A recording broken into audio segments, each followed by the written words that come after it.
Welcome everybody on behalf of the Baha'i Chair for World Peace. This is the book launch for A World Without War with the authors Drs. Hoda Mahmudi and Janet Khan. And this will be moderated by Dr. Tiffani Betts Razavi, who is a visiting research professor with the Baha'i Chair for World Peace. A couple of quick maintenance points before we get started. This event is being recorded, so your continued participation after this announcement is an implied consent for that recording.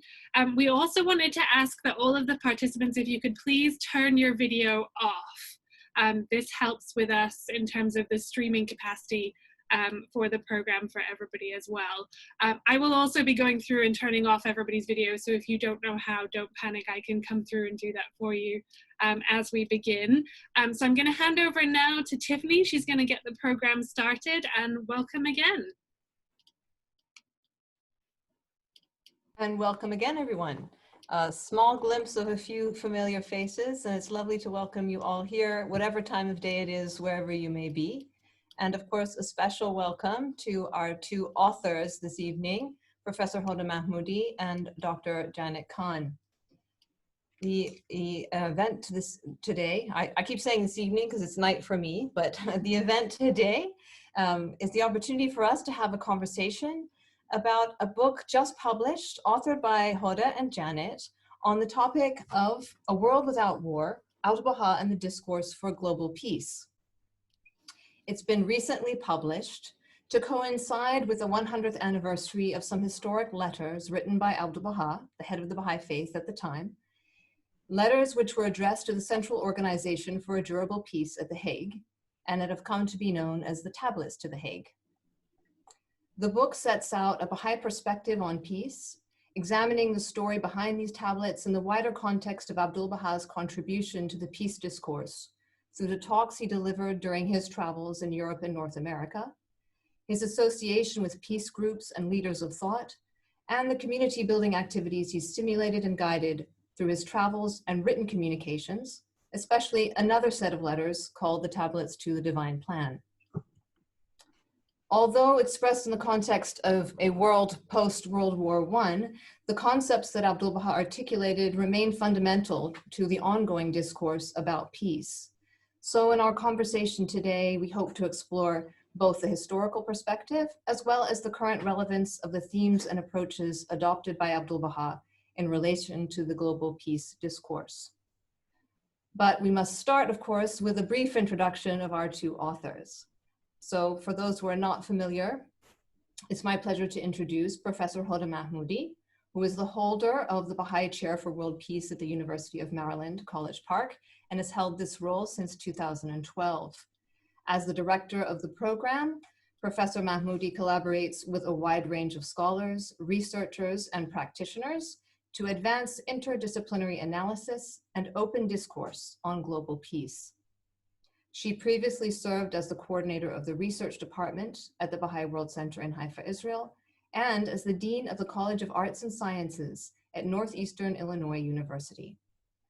She has edited and co-edited a number of interesting books, and for those of you who are about to read or have already started reading the book we're discussing this evening, you can look at the back of that book to find out more details about what Hoda has published in the past. Dr. Janet Khan is a former member of the research department at the Baha'i World Center in Haifa, Israel. Earlier, she held academic positions at the University of Michigan and at the University of Queensland in Brisbane, Australia. She also has a lovely publication list to her credit. And again, you may have a look at the back of the book to find out more details about the kinds of subjects that she has addressed during her distinguished academic career. So it's wonderful to be with you today, Hoda and Janet. And we look forward to our conversation together and to hearing later on some questions from our other participants as well. Our plan is to spend a little bit of time discussing the book together and then to open up to the comments and questions from those who are joining us from other parts of the world. So I thought it might be interesting to start with your reasons for writing the book. When, why, how did this whole project start? Can you share with us some of that background? Yes, Tiffani, thank you so much for the introduction, and Kate, thank you for helping us administer this session, and it's a pleasure for us to be with all of you today. So why did we, and why and when did this book begin? I have to say that really it had its beginnings when I first came to the Baha'i chair, because at that time, a number of colleagues, including Janet and I, met and discussed how important it would be for a program such as the Baha'i chair to eventually publish something that captures the really complex and holistic nature of global peace, which Baha'u'llah, the founder of the Baha'i Faith, and consequently his eldest son, Abdu'l-Bahá, who's featured in this book, have given us about how world peace will, through a long process, be realized if humanity takes certain steps. So it started back then, but then as the years went on and we were learning a lot of things about peace at the Baha'i chair, it dawned on us that in 2018 in particular, it dawned on us that if we are going to do anything to write this kind of a document, it would be to coincide with the 100th anniversary of when two significant letters, which Baha'is usually refer to as tablets, were written by Abdu'l-Bahá, in which he actually beautifully describes this holistic, all-inclusive vision of world peace outlined in the Baha'i writings. So then in 2018, Janet and I got really busy and started to examine all of the things that we needed to get in terms of research materials, library books, everything that we needed in order to be able to tell this story in its fullness. And so that's really when we began the process of writing this book and finishing it then by this year. Janet, you may want to add. Yes, it's been a wonderful collaborative project. And I think one of the things that interested me in the project was the coincidence of really two centenary celebrations or occasions. One was the end of the First World War and the kind of discussion and reflection that took place in 2018 about the causes of war, the possibilities for peace, and how to establish a situation in the world where peace could be sustained. And the second centenary is the one that Hoda mentioned, that this coincidence in time of the letters of Abdu'l-Bahá written to the Hague, which set out a framework for peace. So I think that was the thing that kind of drew me into the project, and it's been interesting to explore. So I think we definitely want to come back to some of those themes. But before we do that, it seems to me that having been impelled, and there's nothing like a 100-year anniversary to push you forward and give you a deadline, I guess. And having been impelled by that, when I read the book, it struck me that rather than going straight into those anniversaries, there was a sort of a different kind of perspective that was introduced from the beginning. And it seemed to me that your approach was very much illumined by your understanding of the Baha'i writings on the various themes that find themselves at the core of the peace discourse.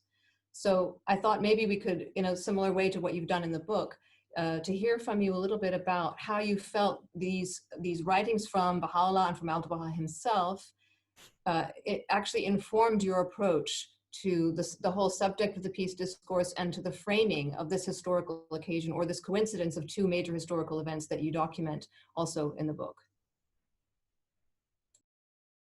Yes, Tiffani, thank you for that question.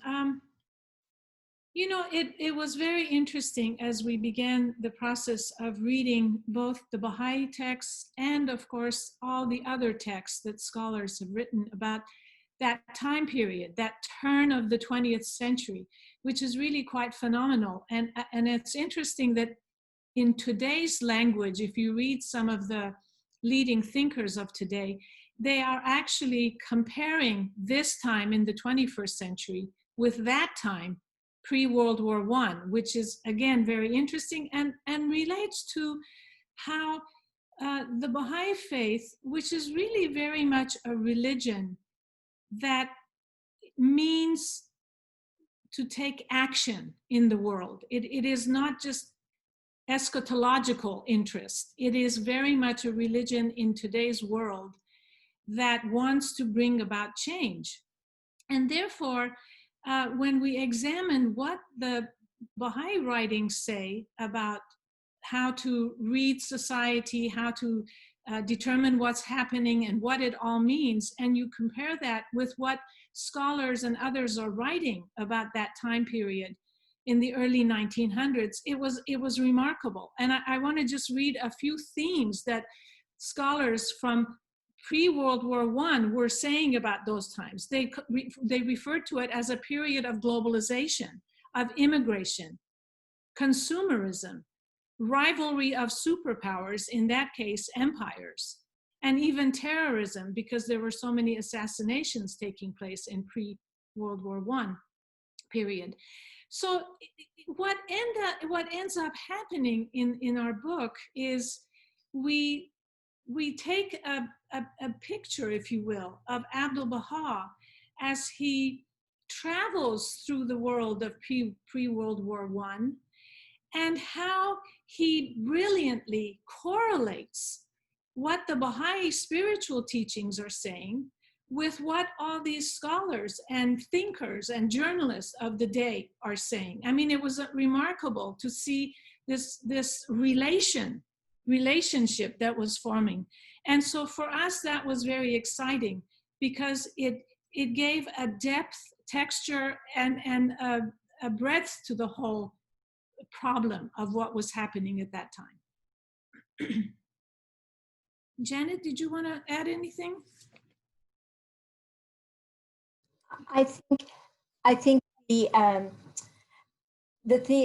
another reason really for providing this sort of historical context, it illuminates how the contribution of Abdu'l-Bahá was not a sort of a commentary on the politics or whatever of the day, but rather he was such he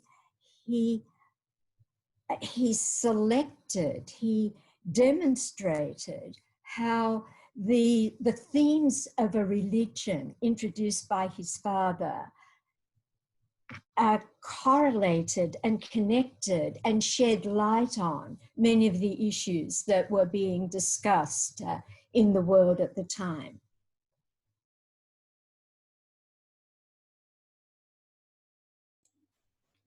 Thank you. So maybe we can think a little bit more about Abdu'l-Bahá himself. Obviously, he's at the center of this study that you have made. And there are a number of characteristics that you identify in the way that you describe him that remind us that it's important not to isolate, just as both of you have just been saying, not to isolate this one particular piece of his life from the rest of his work and thinking and from the teachings of the Baha'i Faith. So maybe I can turn to you to give a small explanation about who Abdu'l-Bahá was and what was his role. In particular, you give some attention to the idea of the covenant at the center of this discourse on peace and unity. And for those of us who are not familiar with the figure of Abdu'l-Bahá or with the concept of the covenant, maybe you could share a little bit about him and that particular role in relation to the discourse on peace. Sure. Abdu'l-Bahá, for people who may not be familiar with the central figures of the Baha'i Faith, Abdu'l-Bahá is the son of the founder of the Baha'i Faith, Baha'u'llah. And there are several aspects of his life that I think are interesting to consider in the context of this book. And they relate to his lifetime commitment to peace. If you think about his background, born in Persia, in Iran, exiled at the age of 9 with Baha'u'llah and the members of his family to the Ottoman Empire, was a prisoner of faith for more than 40 years, ending up in Palestine, Akka and Haifa area of Palestine. At the age of 64, he was released from this confinement and took the opportunity immediately to travel to the West, to begin to share the concepts and the ideas associated with the framework for the establishment of a new way of life, a world where there was peace and justice and human rights. He traveled to Egypt first, then to various parts of Europe, United Kingdom, and North America. And during his travels, he promoted discussion about peace. His idea was to introduce and to engage in discussion about subjects that contributed to the betterment of humankind. And one of the great needs of the day was peace. But it was, as Hoda mentioned, a concept of peace that was very broad. It was not just how to end, to stop a particular conflict, but it addressed the consideration of ways to eliminate the causes of conflict. So this involved many, many different issues. During his travels, he met with peace activists, he spoke before large audiences at universities, he attended an important peace conference at Lake Mahonk in upstate New York in May of 1912. And in fact, we have a picture of his presence at that conference, gathered with a group of people. And I think Kate is going to arrange for us to look at that particular picture. This was, here he is at Stanford University, here at Lake Mahonk. And he cut a very colorful figure because he was dressed in Eastern robes, coming from that background. And with him are his translator and companions, and two of the American Baha'is who were present at the gathering. During his speech in Lake Mahonk, he talked about the significance of the historical moment and compared this beginning years of the 20th century with the period of conflict in the 19th century, and then went from there to describe the role of prejudice in the causation of war. His interests in peace went beyond discourse, and if there was time, we could talk about his humanitarian activities and his relief of poverty, for the relief of poverty and hunger in Palestine during the period of the First World War. There's many things that could be said, but this gives a flavor for the person and some of his activities. Oh, you asked about the issue of the covenant, why we focused on the Baha'i covenant, why we felt it was important. In brief, the Baha'i covenant is a set of procedures that are found in the writings of the founder of the Baha'i Faith that are designed to preserve a unity of vision and action, and at the same time enable a community to adapt to changing circumstances over time. And this is done through the appointment of the successor, clear appointment, the naming of a successor after the death of the founder, and also making provisions for the ways in which questions at issue are resolved in an authoritative way. And so fitting Abdu'l-Bahá into this context, he was appointed as the head of the faith, the successor to Baha'u'llah after Baha'u'llah's death, and he had one of his responsibilities was to explain and elucidate matters that related to the teachings of Baha'u'llah and how they might be introduced into the world.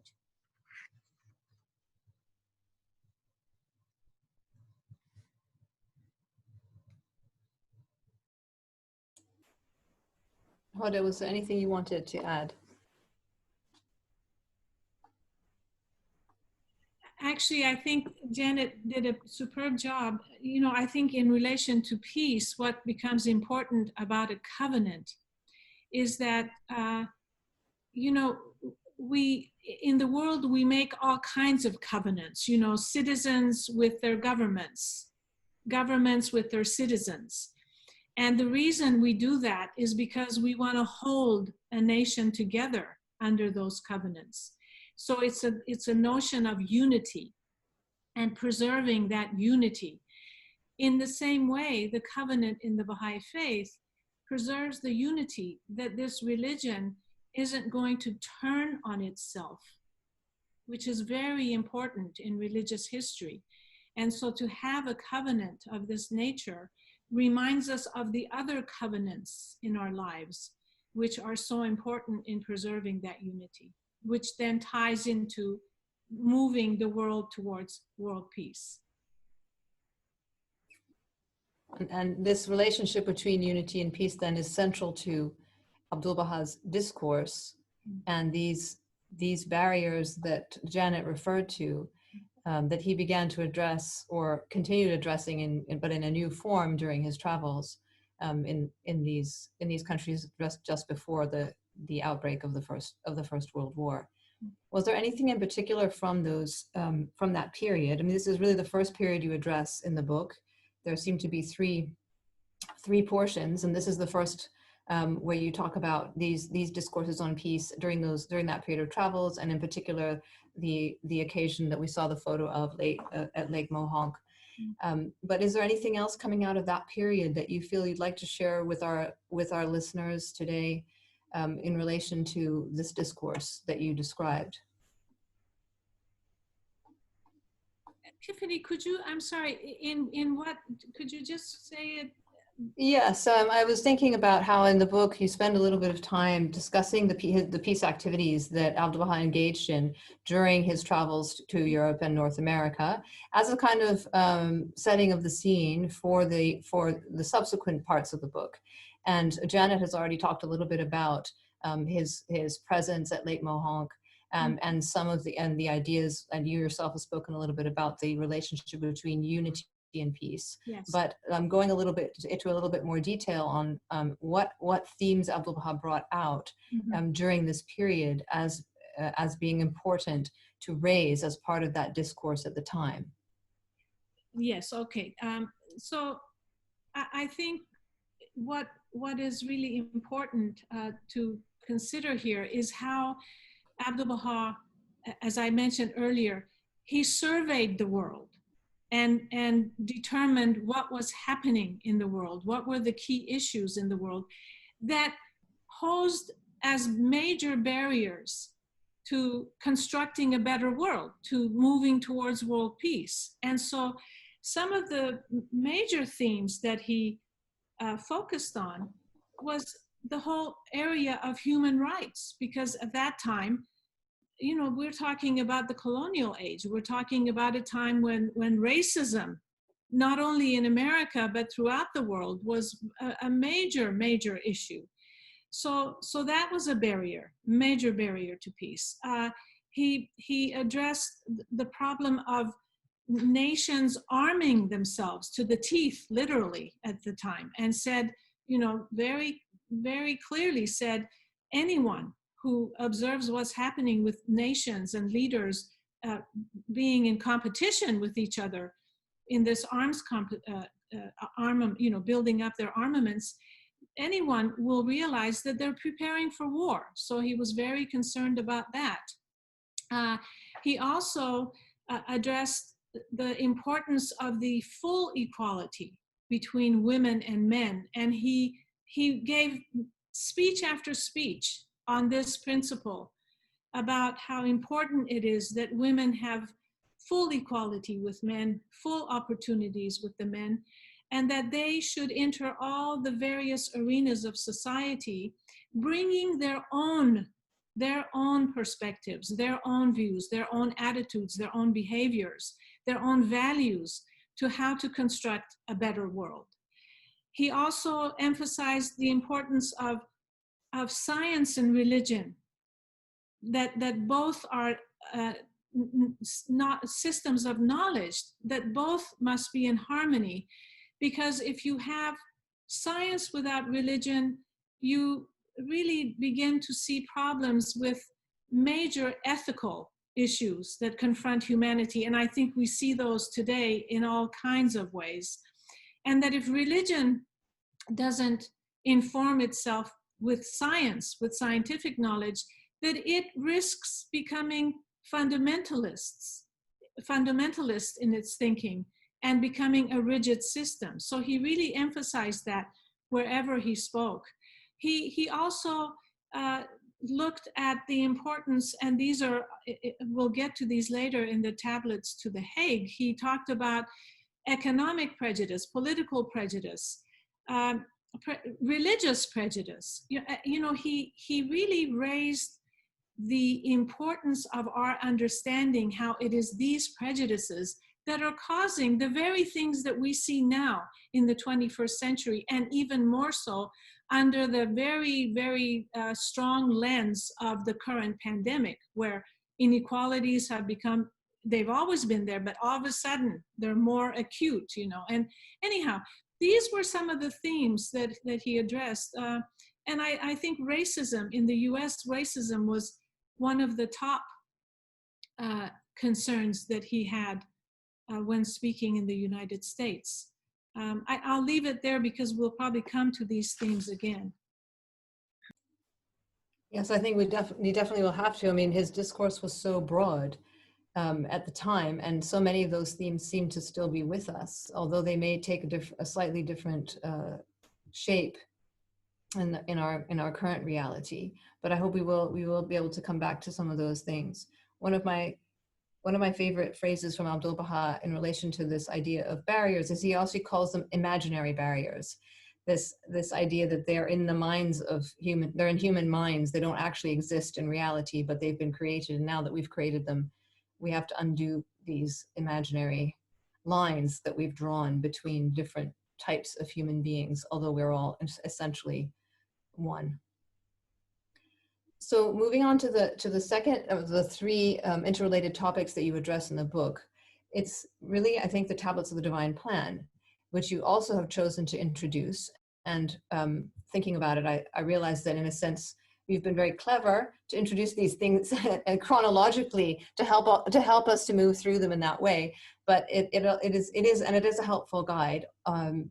But at the same time, it also allows us to address the question from a different thematic angle. So if I could ask one of you to tell us a little bit about the Tablets of the Divine Plan and why you decided to make this the next of the 3 interrelated topics in the book. Okay, let me take a shot at that one. These tablets, these letters, there are actually 14 letters which were addressed to the Baha'i community in North America, and together as a group they're known as the Tablets of the Divine Plan. They were written during the 1916, 1917, when some of the worst fighting was going on, the great battles of the Somme and other regions. And just around the ones in 1917 were just around the time that the US entered the First World War. And I think what these letters did, they kind of tuned in to the despair and to the concern, the anguish associated with the suffering of the war. But they also provided an alternative vision of how the world could be. And I think this, again, is Abdu'l-Bahá enlarging the context, looking at the situation. I mean, during his travels, when he was in North America in 1911, 12, around then, he predicted the outbreak of war. And in an interview with a newspaper in Canada, they asked him about, what was going on. And he said, well, all of Europe is an armed camp and it's just waiting to explode. And then he looked at them and he said, but this isn't prophecy. It was based on his analysis. He could read the signs, he could see what was happening in the world. These letters then, what they do, in my view, is that they set out certain kinds of attitudes and values that, if they are implemented in the life of an individual, in the life of the community, they change the moral flavor of the collective. They lay the foundation for a more peaceful world. And the principal value that's really underlined in many places is that of recognition of the oneness of the human family. So a real strong emphasis on unity. Now, the other reason the Tablets of the Divine Plan are very important and important to the promotion of peace is that, again, Abdu'l-Bahá just didn't talk about the ideas, but he felt, it seems to me, that he felt it was so important that it was necessary to assign responsibility. You couldn't just leave it to a few well-meaning people, but it was necessary to assign responsibility in the first instance to get the process going. And so as I mentioned, these tablets, these letters were addressed to the North American Baha'is, but they were given the responsibility to begin to move throughout the world to begin to introduce these values that would change the climate, the psychological climate, the moral climate, and allow peace to eventually emerge.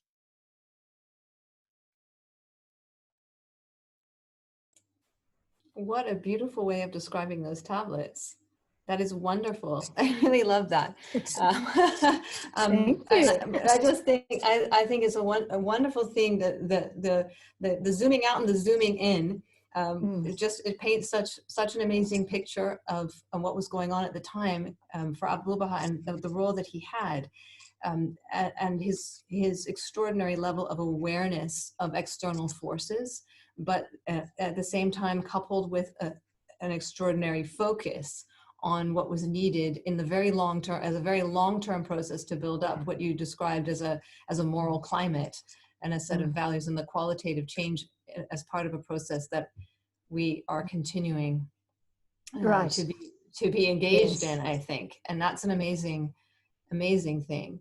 I definitely want to ask you, if now is not the time, we could come back to it, but I want to plant the seed in the minds of both of you to think of a few stories about Abdu'l-Bahá that you might have unearthed during the process of your research, and just as you were speaking just now, Jana, just reminded me of so many different things that Abdu'l-Bahá did during that period and at other times, which help us to better understand the nature of the discourse that he's promoting. When we say discourse, we often think about words, but Abdu'l-Bahá had this amazing way also of speaking through his actions. And I think the combination of the word and the action, the word and the deed, is what also came to make Abdu'l-Bahá's message so powerful, and probably also so continuing in its relevance. So keep it at the back of your minds, because otherwise I might lose the thread of the three pieces. The third piece that you address in your book is actually the story of the tablets to the Hague themselves.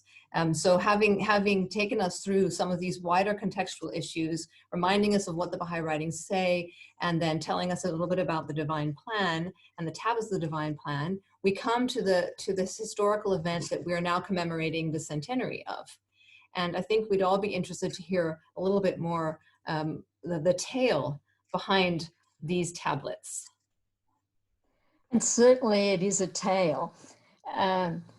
I think when early on in this project, we thought that the telling of this tale would be the main focus of the book.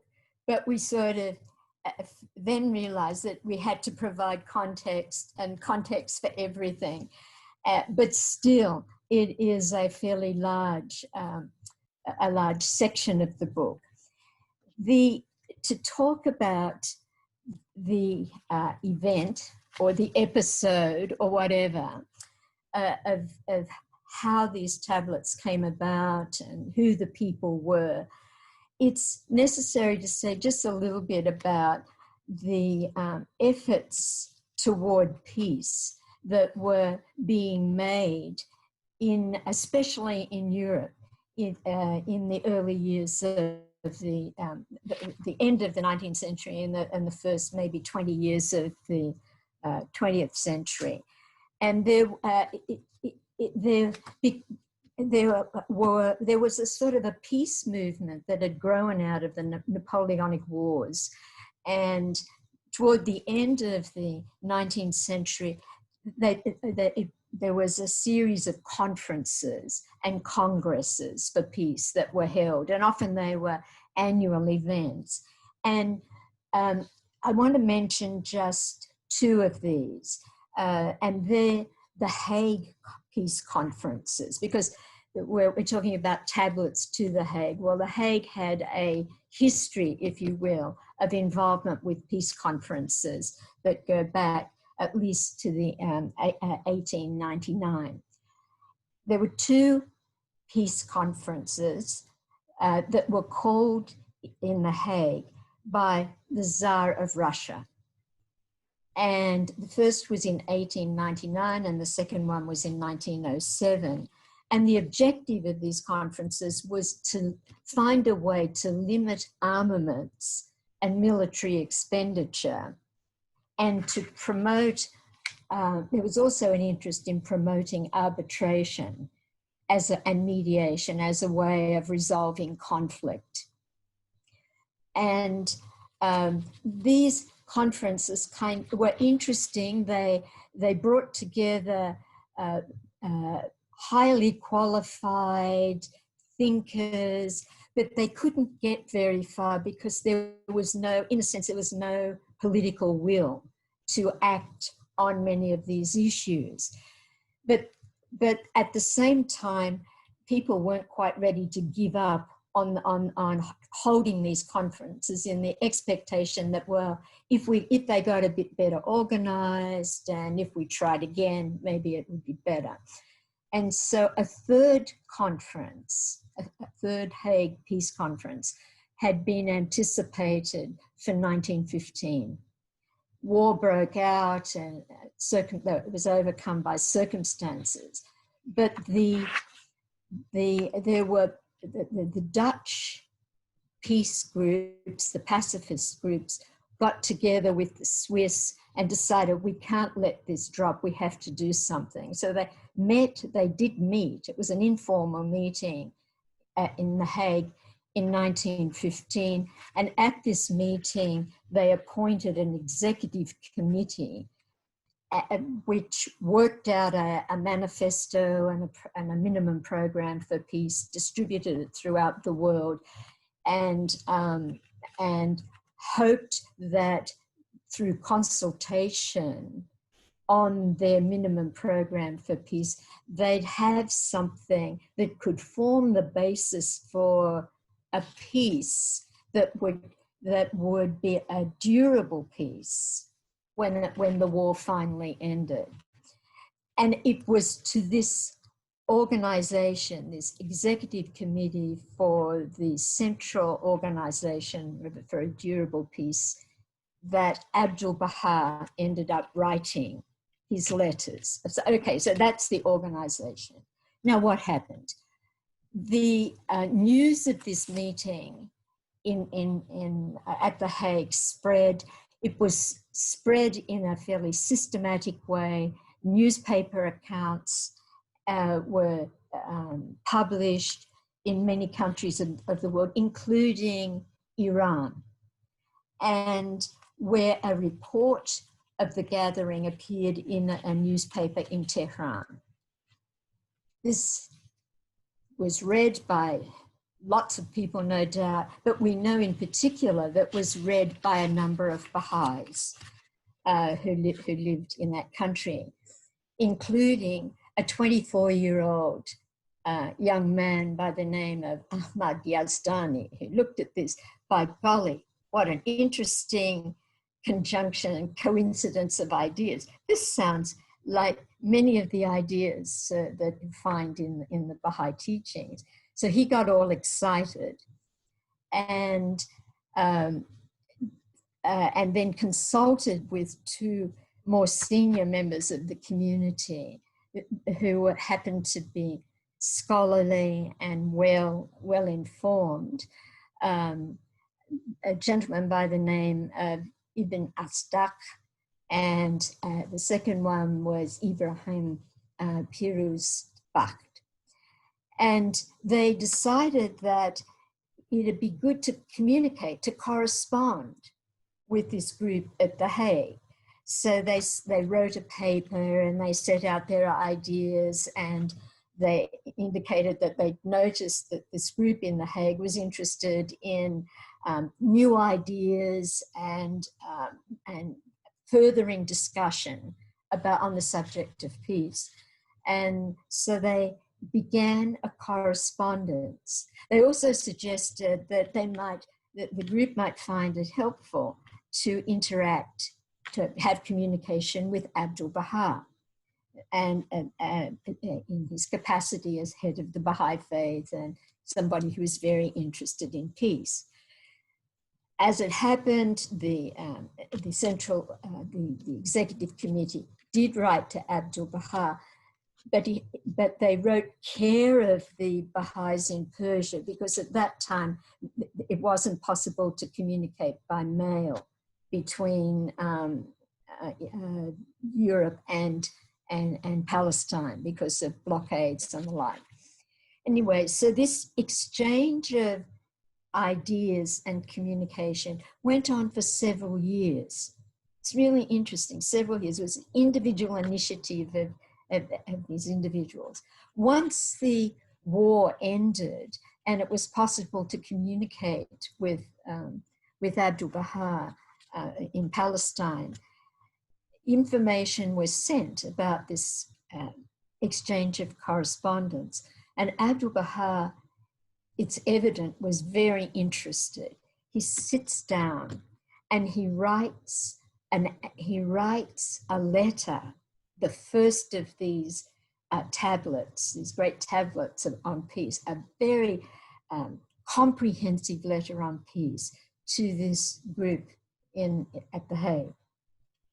And then he decides that it's so important that to have this letter delivered into the hands of this organization, that he appoints a delegation to take this letter in person and deliver it to the central organization at The Hague. Ibn Astagh and Ahmad Yazdani were the two Persians, Baha'is, who had been involved in initiating this communication and were now appointed to take the letter of Abdu'l-Bahá to The Hague. Yeah. Can I ask Kate to put the photos up? Oh, please, please, please. Kate, first the older gentleman and then Mr. Ahmad Yazdani.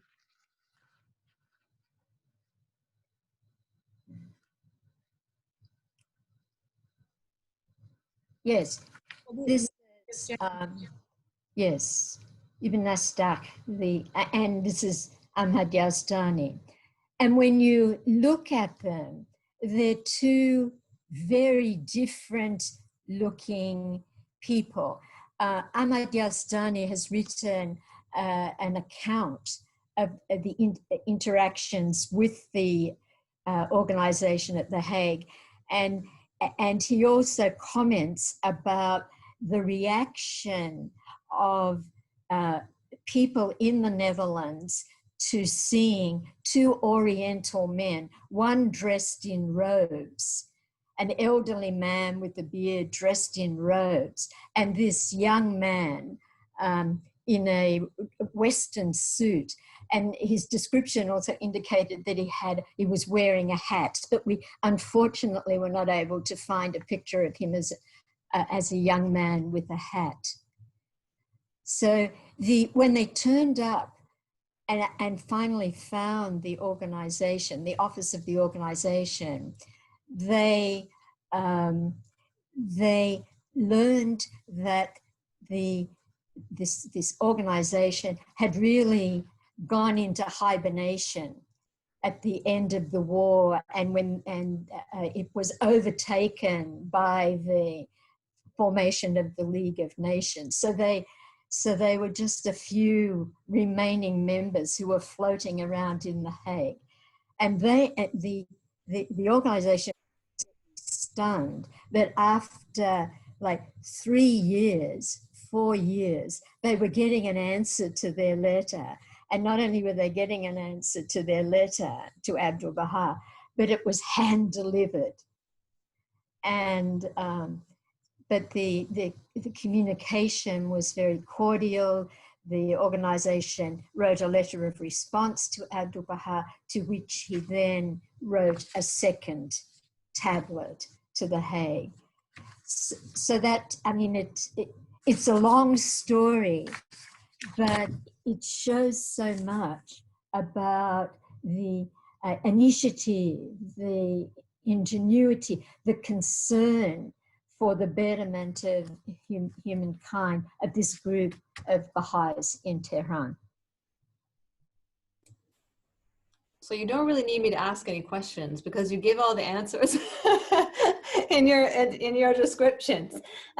Thank you so much. Can you just remind me, when did they finally, what was the year they finally succeeded in delivering the tablet, the first tablet? 1920. 1920. Yes, the first tablet was was written, I think, on the 17th of December, 1919.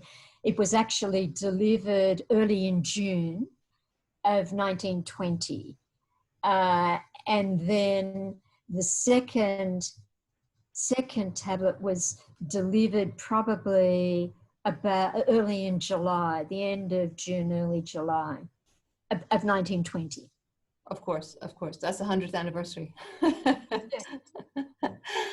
But so the delay was really in his receipt of all that had transpired during the war.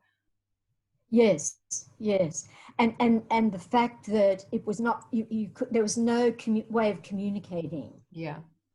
And then I think the further delay was so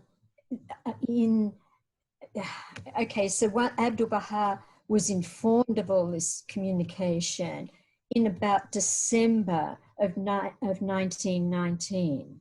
So it was already like almost a year after the end of the war. Then it took time to get the members of the delegation to travel from Iran. They went first to the Holy Land, and they were there for a while, and then it took them about another 10 days to get from there by ship and whatever to The Hague. Yeah.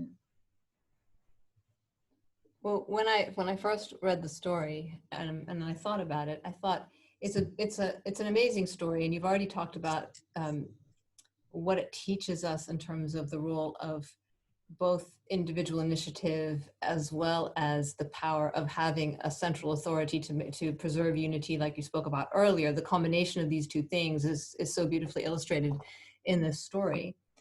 But I was thinking how, in a way, it's not the kind of story that usually gets written up in a book, because it doesn't have the expected ending.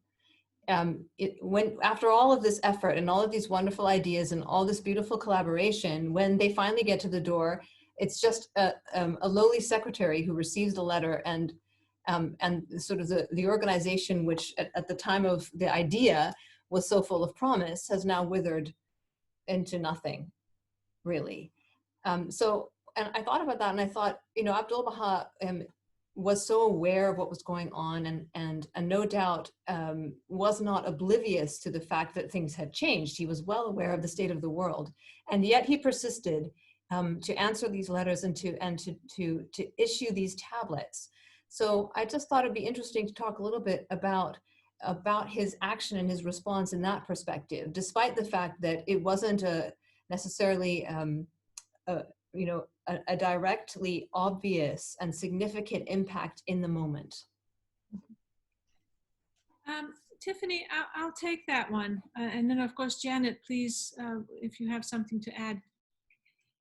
It is true that Abdu'l-Bahá, in fact, he spelled out, and it's in the book, he spelled out to these two individuals who took this amazing journey to deliver his letters to the committee at The Hague. He said, this organization had certain political interests in mind, and they really aren't interested in what we have to say about peace. I mean, he was very upfront about it, but he also said, it doesn't matter, leave them be, and it's okay. And I think that's so interesting, because now 100 years later, I think the lesson I take away from this is that, Abdu'l-Bahá always had an urgency about what was happening in the world. When you read his works, when you read his speeches, when you read his talks, the stories about him, there was an urgency about wanting to make this world a place where all people can live happily and can live with justice and human rights and prosperity. And so that urgency is, I think, the lesson that's so important about how he approached this and so many other tasks. It was like, never mind that they didn't listen or that they didn't want to go any further with what was said about this vision. Let's think about what we have to do. And I don't want to dwell on this, but I think it's interesting. And this is what the Baha'i Chair deals with all the time. The Baha'i Chair promotes these principles within an academic setting. Abdu'l-Bahá was not interested in increasing his profile in the world. He was not interested even in making Baha'is. What he was primarily interested in was to get people to see that there is an alternative spiritual way based on values in order to improve the condition of the world and the condition of humanity. And I think in that regard, he basically wanted to show that what was happening in the world at that moment, and for us, what is happening in the world now, that there is always something we can do.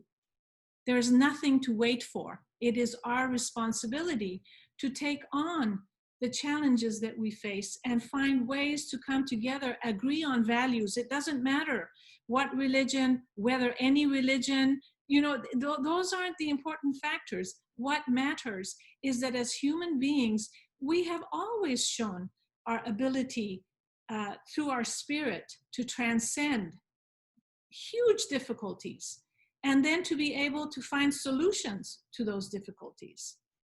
Even in this moment where humanity is really suffering in so many different ways, we have to find ways to come together and find solutions to what's happening. And so I found that very interesting about Abdu'l-Bahā's efforts. His whole life was this sense of urgency, and that religion belongs in the world.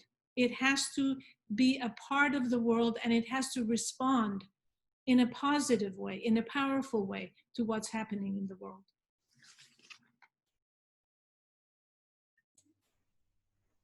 Thank you, though. That was again an amazing description of the whole situation, both historically and in the broader context. And I had really wanted to ask you more about how the work that you did on this book found its way and mapped itself onto some of the activities of the Baha'i Chair as well. I think you've partly answered that question already in the spirit of your response, which was wonderful, and I felt that so often myself in the collaboration of work with the Chair, that the essence of that spirit of Abdu'l-Bahá finds its place in these activities and in the values that are reflected not only in the content of the work, and I think this was true in the book, and it's true in the stories that we read and we hear about Abdu'l-Bahá, but also in the manner and the method by which these goals are pursued.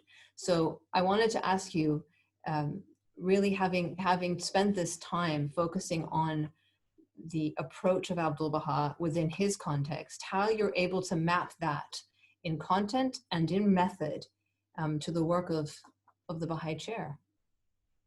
Sure, I'd be happy. I'll get started. I think Janet may also want to contribute, because Janet has also been engaged with the work of the Chair from the outset.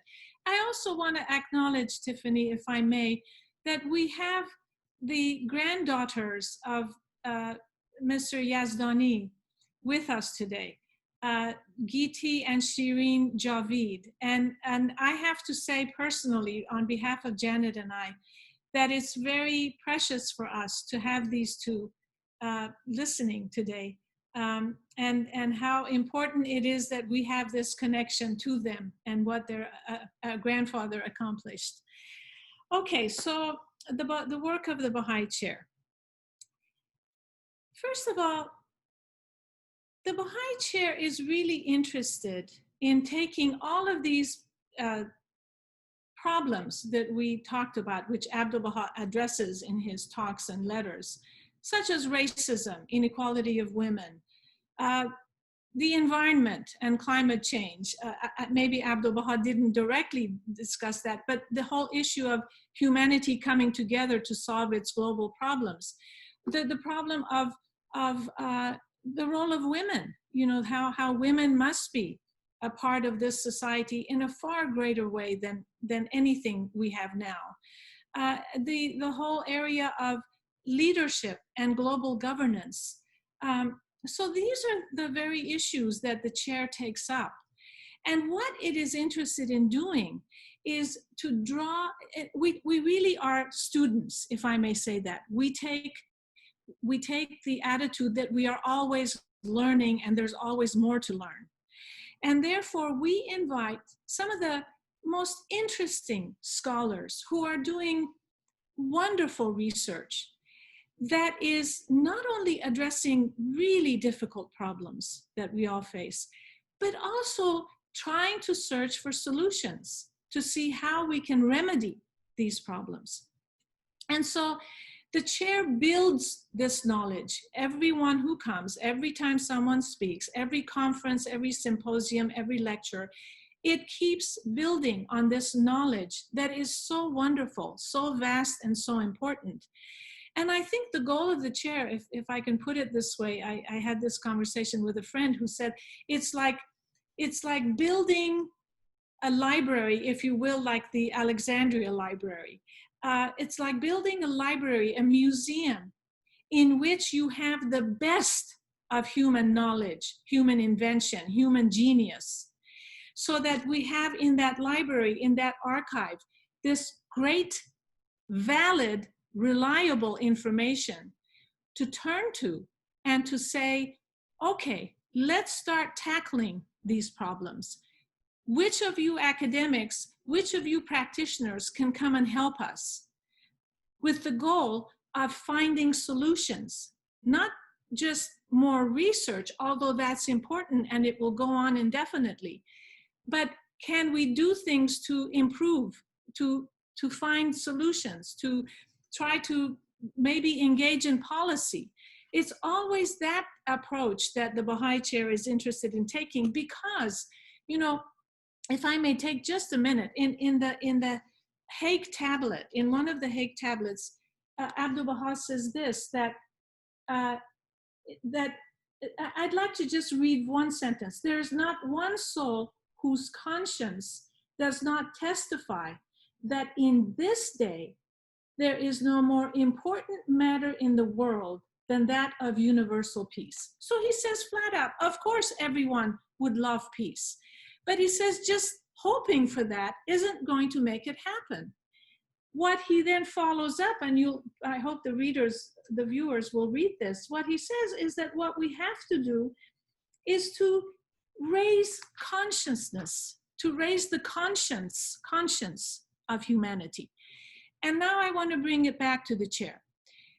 By doing what I described about knowledge generation and learning, what the chair is trying to do is to raise conscience.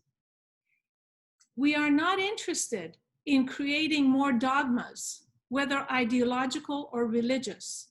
We are interested in every single individual arriving at the truth on his or her own by hopefully having our programs raise their conscience about all of these issues that we talked about today. So it's wonderful work, but I have to be honest, it's very hard work.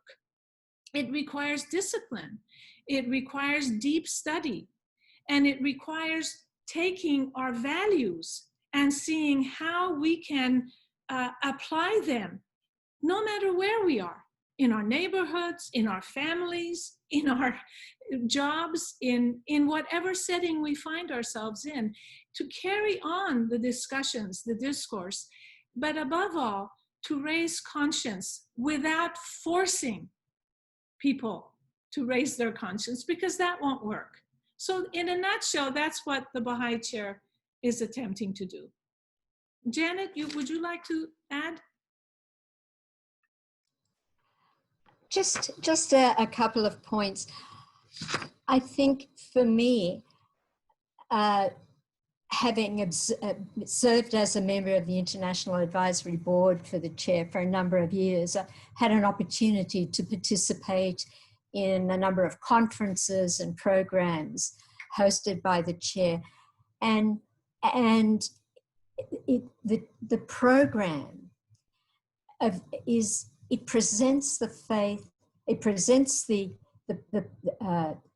the perspective of peace in a very broad way. It really, we're talking about the framework that Abdu'l-Bahá introduced through the tablets to the Hague and through his work and the like. And what the programs reflect is this enlarged perspective and a recognition of the need to address moral and spiritual values as part of the overall solution to peace. But the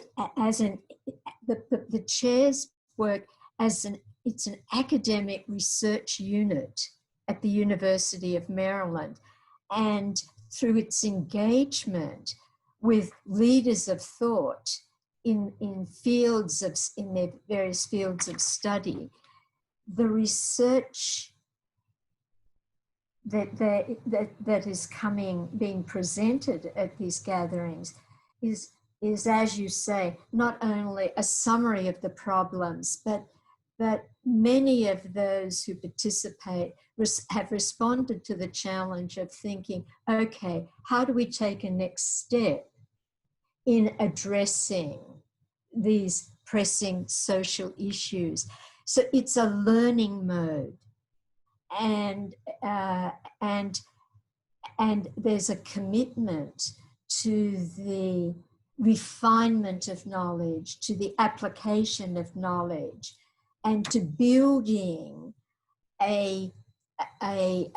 this consciousness, increased consciousness of the needs for peace and the implication, the broad implications of what this involves. So it's a very stimulating environment, and the work is now getting to the point where there are increasing numbers of volumes that reflect the conferences, that they're summarizing much of the findings, and it's being distributed and within the wider academic community. Thank you. That was really very helpful. When you were both speaking, I was thinking that again, it looks like both the book, looking at Abdu'l-Bahá's life and his contribution in relation to this particular discourse and the work of the chair, it seems like we are always keeping in mind two pieces simultaneously. One is that expanded vision or expanded consciousness of something which we are trying to build, but at the same time that we do that, we're also bearing in mind the small step that we have to take if we're ever going to get to that vision.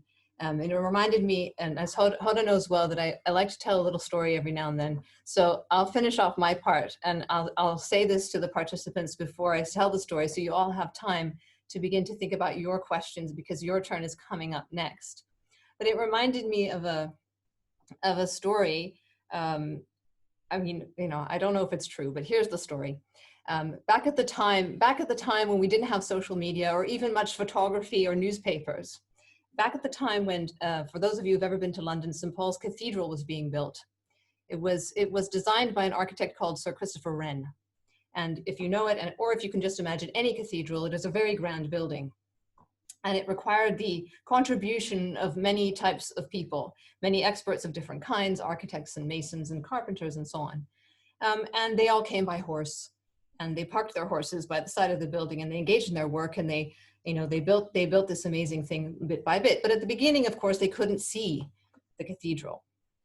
Well, the story goes like this, that one day Sir Christopher Wren passes by the building site, if you can call it that in those days, and he sees someone working on one of the pews for inside the cathedral. And he asks the man, "What are you doing?" And he says, "I'm building a pew." He then comes across another man who is constructing a wall as part of the side of the cathedral. And he asks the man, "What are you doing?" And the man says, "I'm building a wall." He's satisfied, and he walks outside, and he sees the man watering the horses of the rest of the workers inside the building. And he says to the man, "What are you doing?" And the man says, "I'm building a cathedral." And I think that, to me, that's sort of an embodiment of exactly the process that both of you have just described. We mustn't forget that we're building a cathedral, even though we're engaged in these small steps. And at the same time, we must never forget to do the small steps, otherwise we'll never we'll never get the cathedral. So that combination, which I think is summarized in one of the final lines of your book, in the words of Abdu'l-Bahá, that small steps, if they're regular and rapid, add up to a great distance traveled. So I don't know if you can believe this or not, but it is already time for questions. We have about 15 minutes left for that. And I will refer over to Kate if she has any questions coming in that she can share with us. And just to remind our participants that your questions should be about the book, because today's conversation is specifically about that. So over to you. Thank you, Tiffany. I've just put a note in the chat box that questions can be shared there. So if you have a question that you would like to be asked, please pop it in there. The first question I have received in the chat box is, what connection is there, if there is a connection, between Woodrow Wilson's 14-point speech and Abdu'l-Bahá's 14 letters of peace?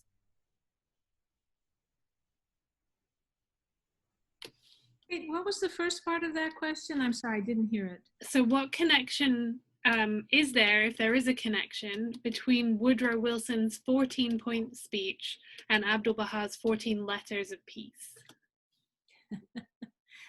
I think there isn't necessarily a direct connection, if I may put it that way, but I think what connection one can make is that the League of Nations was a very important attempt after World War I to try to bring about a very important principle which the Baha'i Faith promotes, meaning Baha'u'llah's writings promote, which is that of collective security.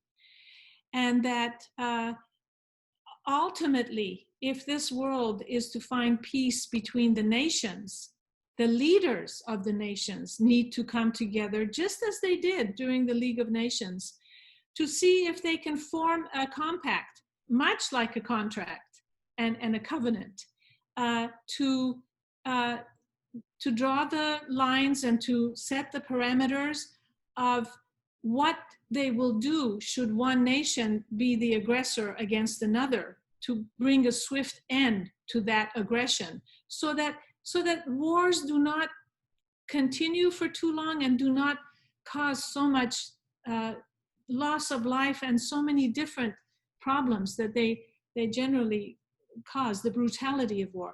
So in a sense, I think the 14 letters of the tablets of the divine plan are, in a sense, how to create values and spiritual qualities in the world, so that we can create a place where we can put policies, peace treaties, whatever is required, but also individual initiative to make sure that we are all advancing an environment in which world peace becomes more possible. But I think what President Wilson tried to achieve was in the political realm. And I think it was a very important effort, but of course, ultimately it failed. Janet, did you want to add? Okay. Okay, so the next question is, why do you think the work of Abdu'l-Bahá for Peace, which was so well known at the time, has merited such little analysis and coverage in later histories of the period?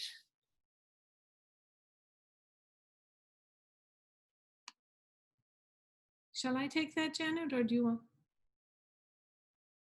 Well, I think, it's interesting, that question. I have mixed feelings about it, meaning actually the Baha'i Faith was recognized when it came first on the scene, especially in the Western world.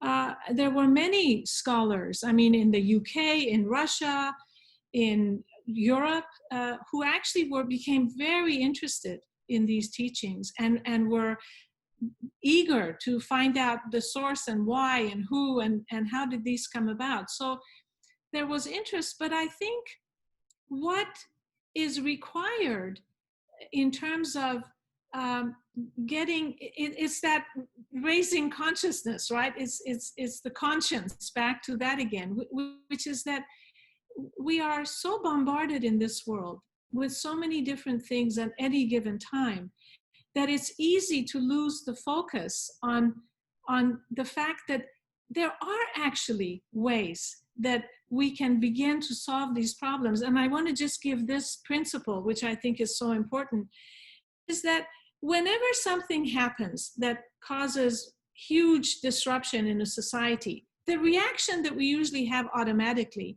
and I'm not putting this down, it's just the normal reaction, is we want to go in whichever direction we can to either raise our voice or to demonstrate or do whatever we can to deal with that problem.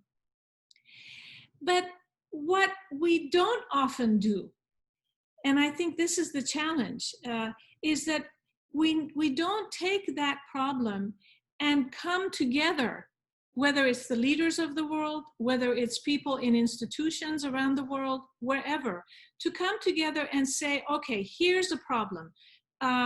Let's say economic inequality and the disparity between the rich and poor. Now, let's talk about, first let's consult about this. Why is this such a problem? Why has it gone on for so long? Why is it we can't solve this?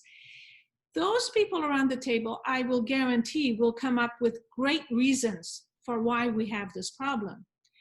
But unless they are willing to agree on principles, what are the principles that we should agree upon in order to begin to see if we can find solutions to solving this problem? Unless they can agree, which is that unity of thought.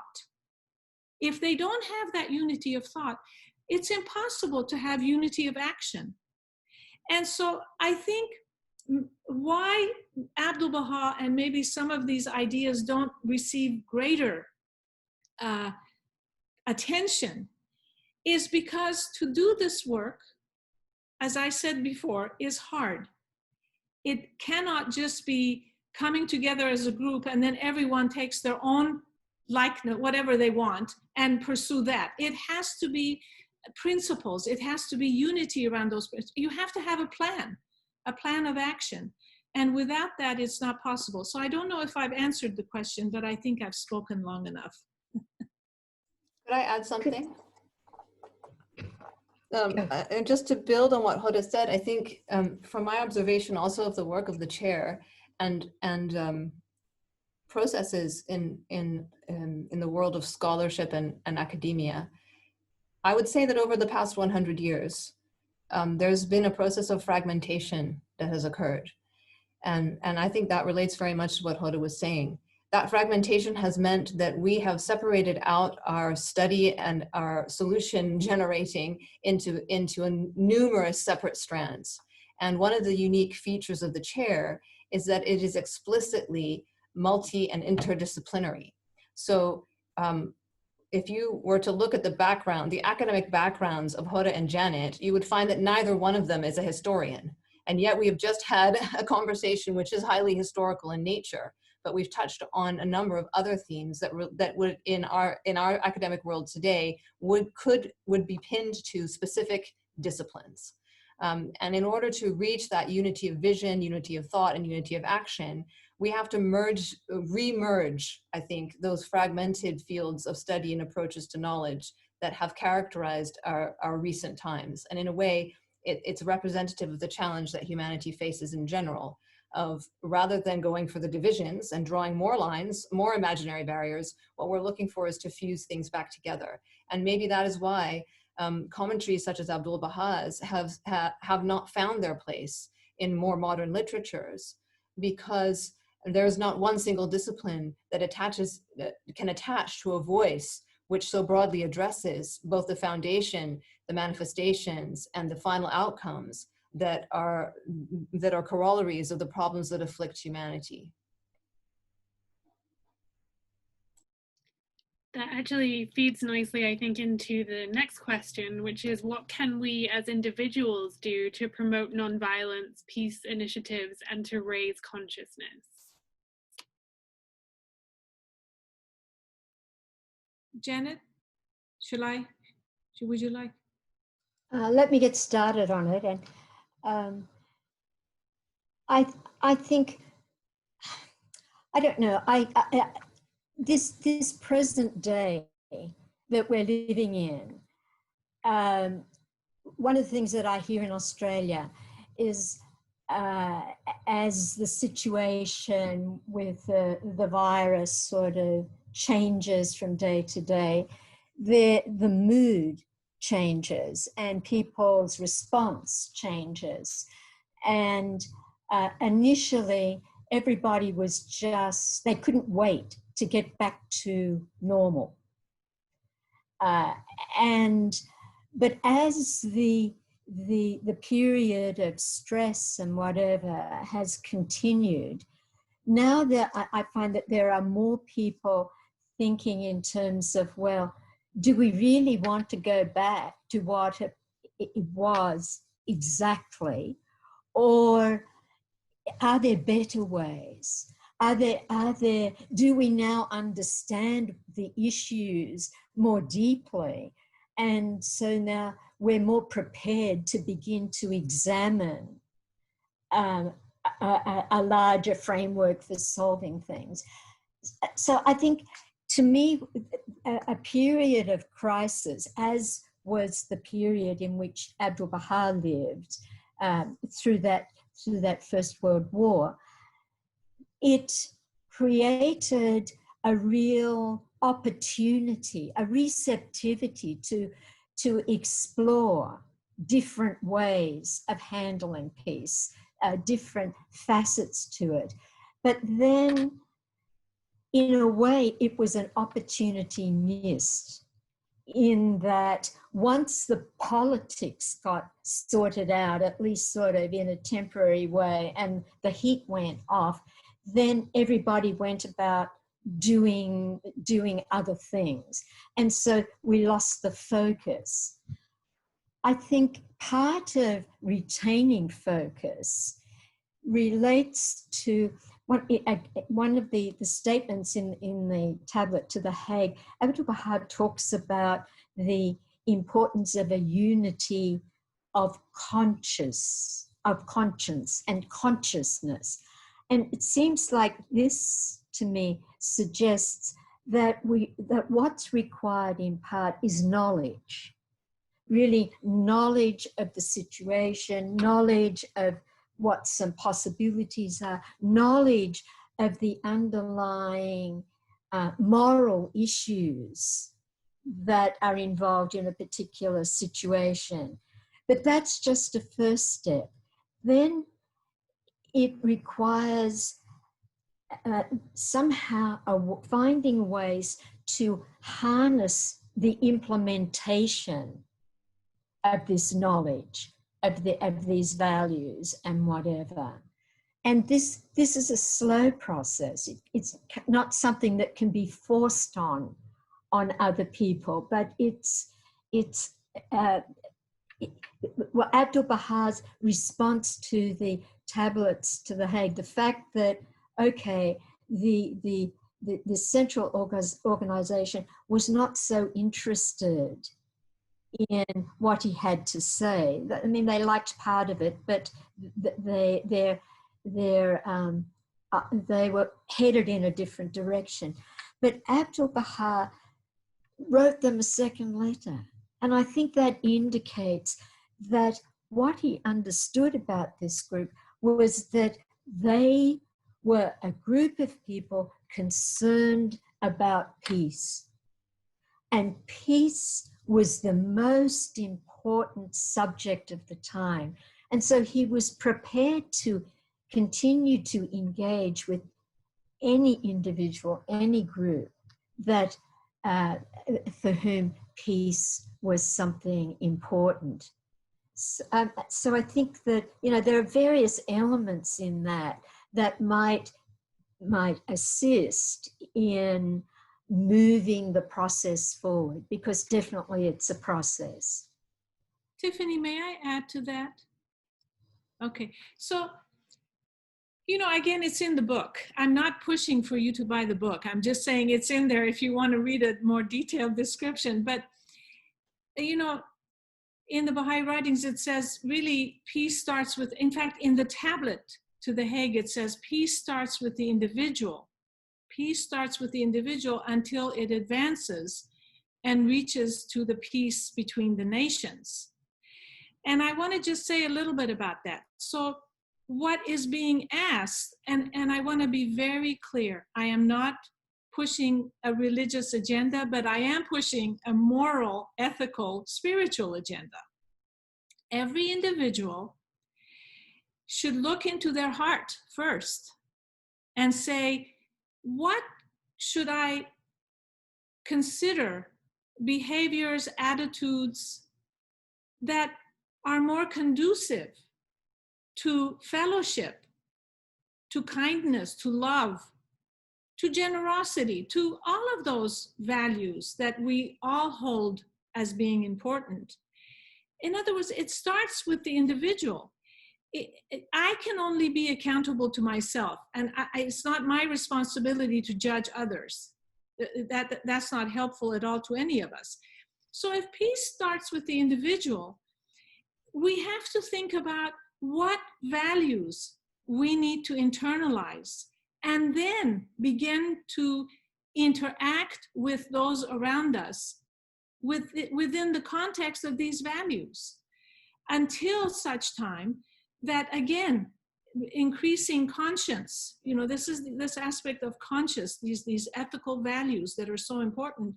Without that, it's impossible to create a kind of world where we do sincerely have genuine concern for our fellow humanity, for our fellow human beings. So it starts with the individual, but ultimately it will enlarge the circle and reach to the nations. That's why the process is not so easy.